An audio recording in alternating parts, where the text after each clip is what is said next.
Shalom.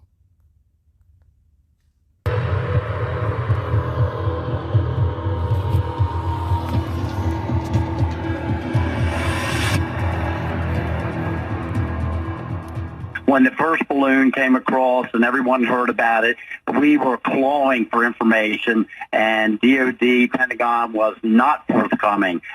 Fortunately, this evening, I am back in Montana. I'm at an event, a Lincoln Reagan dinner in Columbus, Montana right now, and DOD called me as I've been sitting here and started giving me briefings to tell me what was going on. I clarified with them that this is actually the fourth balloon. Okay, so the first was shot down over the Atlantic. One was shot down before it entered into Alaska's airspace. The third was shot down, Trudeau ordered, over Canada. So now we're talking about a fourth incident. And we had air traffic shut down on the northern part of the state. My report is that it has been reopened.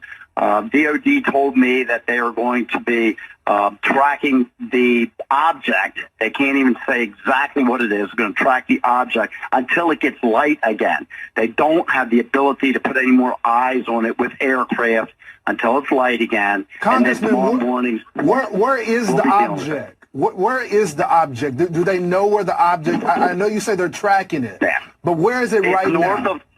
It's north of Havre, Montana. So it's still in American airspace right now. So do we anticipate that airspace being closed as well? More airspace in the country in Montana being closed? That I do not have any additional information on, Lawrence. I can tell you the airspace has been opened back up again. They closed it originally because the object was hovering there in that prime commercial air traffic zone between 18,000 and 35,000 feet. And Congressman, I'm assuming because you represent this area, do they plan on shooting the object down? I will know more as it gets light again, Lawrence. Right now, they cannot bring it down in the dark. And once it gets light again, they're still monitoring exactly where it's going. They will give me more information in the morning, or if anything changes through the evening. So, Congressman, I know you're there with Patriots at the Lincoln Day dinner. I'm sure they have.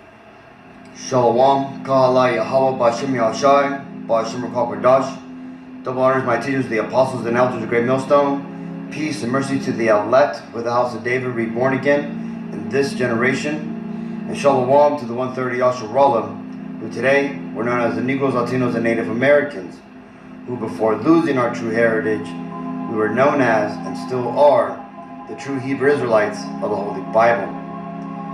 In today's lesson, we're going to talk about the video we just watched and Esau's attempt to fake an alien invasion.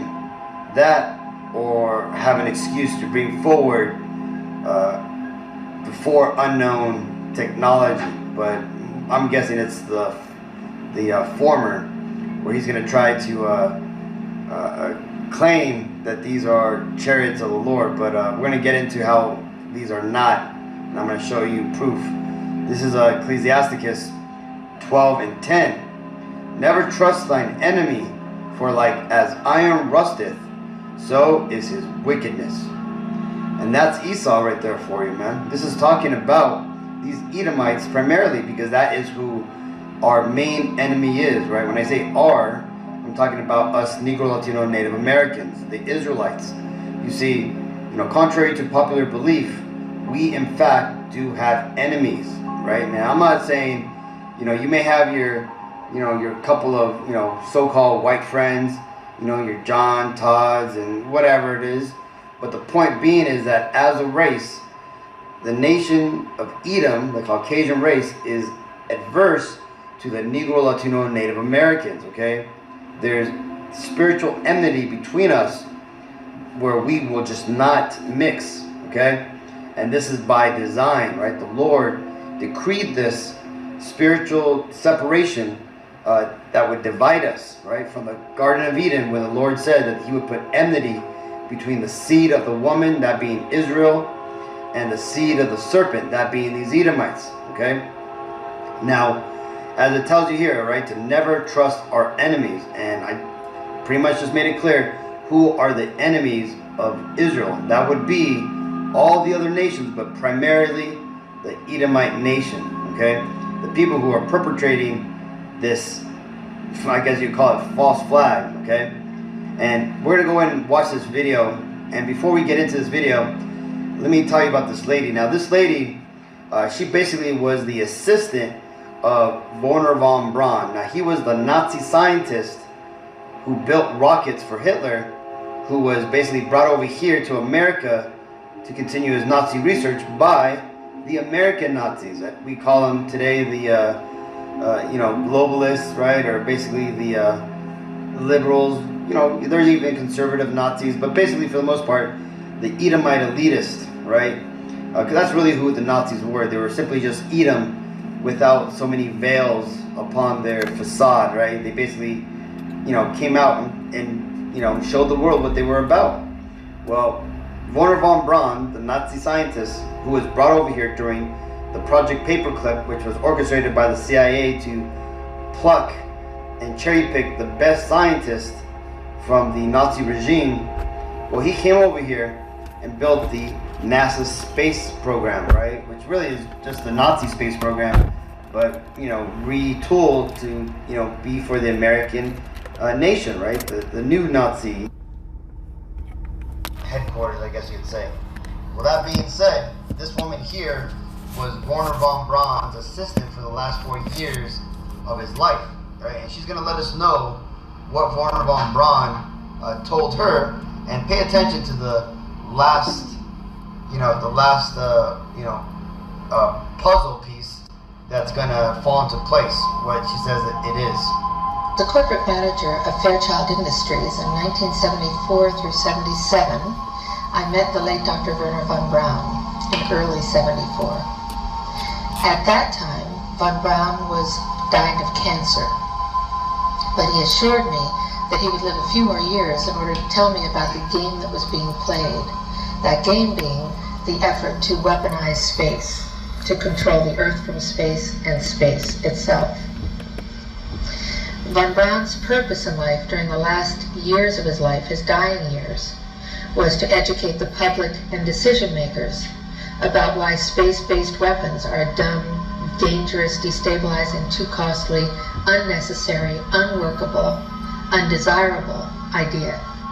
The strategy that Wernher von Braun taught me was that first the Russians are going to be considered to be the enemy. In fact, when I met him in 74, they were the enemy, the identified enemy. We were told that they had killer satellites. We were told that they were coming to get us and control us, the dirty commies, that whole story. First, the Russians were the enemy against whom we're going to build space-based weapons. Then terrorists would be identified, and that was soon to follow. We heard a lot about terrorism. Then we were going to identify third world country crazies. We now call them nations of concern. But he said that would be the third enemy against whom we would be needing to build space-based weapons. And the next enemy was asteroids. Now at this point, he kind of chuckled the first time he said it. Asteroids, against asteroids we're going to build space-based weapons. So it was funny then. And the funniest one of all was against what he called aliens, extraterrestrials. That would be the final card. And over and over and over, during the 4 years that I knew him and was giving his speeches for him, he would bring up that last card. And remember, Carol, the last card is the alien card. We're going to have to build space-based weapons against aliens.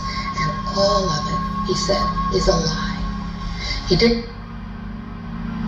And that's pretty much it there, Akim. So you see, so this whole alien invasion was has been orchestrated from way back then, right? Now, again, this right here is a video of the actual supposed UFO, right?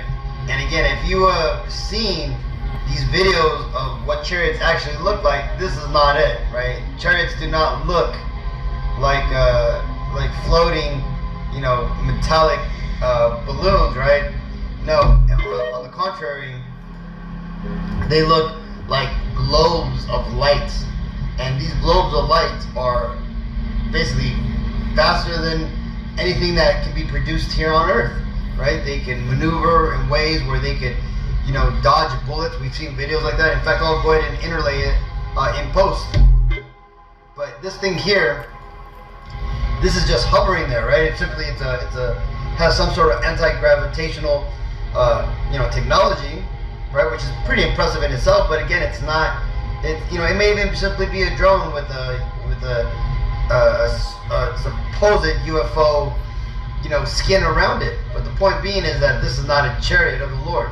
Now, like I said earlier in this video, who knows? This may not be the Project Blue Beam, right? Fake alien invasion, right? It may simply be something that Esau is going to use to justify the quick releasing of superior technologies, things that he's been holding on to for decades. Because again, if you're unaware of this, the U.S.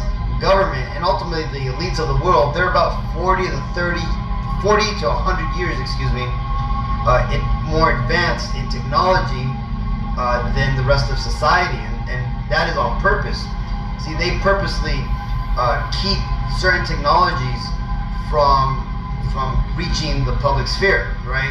They even have laws at the U.S. Patent Office that will scan and basically be gatekeeping for particular inventions that come in, things that have to do with free energy, anti-gravitational devices, things that could distort reality or go into different dimensions. These are the things, and there's a lot of other things that would basically change the world, right? Namely, free energy equipment, right? Things like Nikola Tesla used to invent. Well, this is because Esau, he has a monopoly over the world control, right? And he wants it to stay that way, and this is why he's doing the things he wants to do, right? So let's read this. This is Psalms 55 and 21. The words of his mouth were smoother than butter, but war was in his heart. His words were softer than oil, yet were they drawn swords. And like I was just saying, right, this may be simply a way that these devils are able to justify the appearance of life-changing technology, right? Because you see, these Edomites that have hidden these groundbreaking technologies that we've known that they've shelved and they've basically blacklisted for years, right? We've heard about the engines that run off of hydrogen or water, right? We've heard about all these free energy machines that would basically make oil and gas obsolete, right? And the thing is that these devils, they now need this technology. So who knows? This may be a way that they could say, oh, well, we got this information from these aliens and stuff, right? Instead of saying, oh, we've had this information and now we're bringing it out. You know how much trouble they would get into if they came out and revealed that they've been keeping advanced technology that could basically save humanity from the so-called global climate change and all these different energy crises that are going around. This is why they need to have a way to bring out technology. So who knows? This may be it, right? Because they can only bring out technology so fast when they use people like Elon Musk or Jeff Bezos as the poster child for inventions, right? But the thing is that they need to be able to fast track, high-end or advanced technology, so that way they can use it to prepare for the coming true invasion of the Lord, the second coming of the Messiah, right? And why is that? Well, because the Bible says that the leaders of this world, who would be the Edomites, are going to try to war against the Lord, and ultimately they're going to lose. But let's say it's not that. Let's say Esau really is going for the gusto. Let's say he really is going to try to, pretend that these are the chariots of the Lord. Well, one, these aren't the chariots, right? Because as you're going to be seeing in just a bit, I'm going to interlay some videos of actual chariots and what they actually look like and how fast they fly and maneuver, right? These have no similarities to the video I was just showing you, Akim, right? But again, most people, they don't really pay attention, right? When you get into the statistics just the general population here in America, only about 20 to 30% actually watch the news, right? And actually understand what's going on, right? And when I say, what's going on, I'm talking about just what mainstream media talks about. The majority of people have no clue of current events, right? They don't even understand that Turkey just went through a massive, possibly man-made earthquake. They don't understand that Israel might be going through a civil war right now. They don't understand that Iran, North Korea, China, and Russia are all kind of gearing up for a war against America and the NATO powers, right? They don't even comprehend that this is happening. All they know is that this is a bad year, and we're still recovering from the C-19, right? Most people are so ignorant to what's going on that they don't even know they don't know. But hey, like the Lord says, man, so those destined for the sword, to the sword. This is Revelations 12 and 9.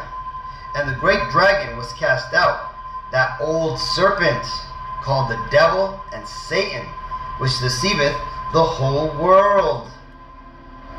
He was cast out into the earth, and his angels were cast out with him. So you see, these devils, these Edomites, right, who are the physical manifestation of Satan here on earth, they are what you would consider the angels of Satan, right? There's a book called the Angels of Satan that literally reveals these globalists, these elitists, as the devils, man, as the devils the Bible speaks of, right? It basically spills the beans on all the satanic practices that they do. Well, what does the scripture say right here? That they deceiveth the whole world, right? We just came out of one of the largest psyops to ever be perpetrated on humanity, right?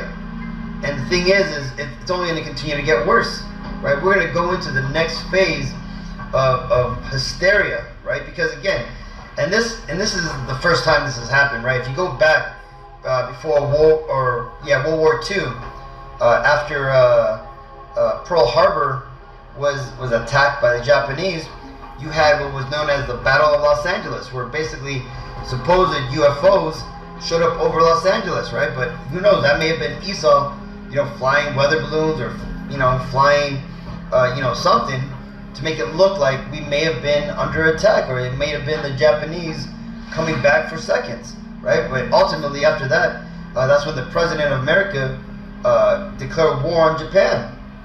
But again, who knows? This may be something that Esau is going to use to basically, forward the World War III agenda, which the Bible refers to as Armageddon. But either way, Akim, I just wanted to show you this. I wanted to reassure you, Akim, that these aren't the angels, man. These aren't chariots. This is simply just Esau, being a deceiver, man, being a devil like he is, man, right? And that we should never trust our enemies, man. That doesn't matter how frantic and hysteric they sound on the news, how they don't know what it is, but they're going to get to the bottom of it. Hey, just remember Esau as the person who gave the answer to a question nobody ever asked for, man, okay? That's who Esau is, man. He comes forward with his solutions to the problems that he created, right? And this is the problem he's creating right now, so that way he can come out with a solution. That solution being either he's going to reveal some far out of this world type of technology, or he's going to use this as a justification on militarizing and building up space weaponry, right? Which, as that lady said, man, they're going to be able to control not only, the world, but they also believe space. But hey, what does the Bible say, man? That these devils aren't going to win, that they've already lost. Okay, so just remember and keep that in mind, Akim. So hopefully this video was edifying. Until the next time, I want to give all honor and glory and praises to Yahweh, Bashem, Yashai, Bashem, Rekal Dash. Double honors to my teachers, the apostles and elders of the great millstone. Peace and mercy to the elect. Shalom.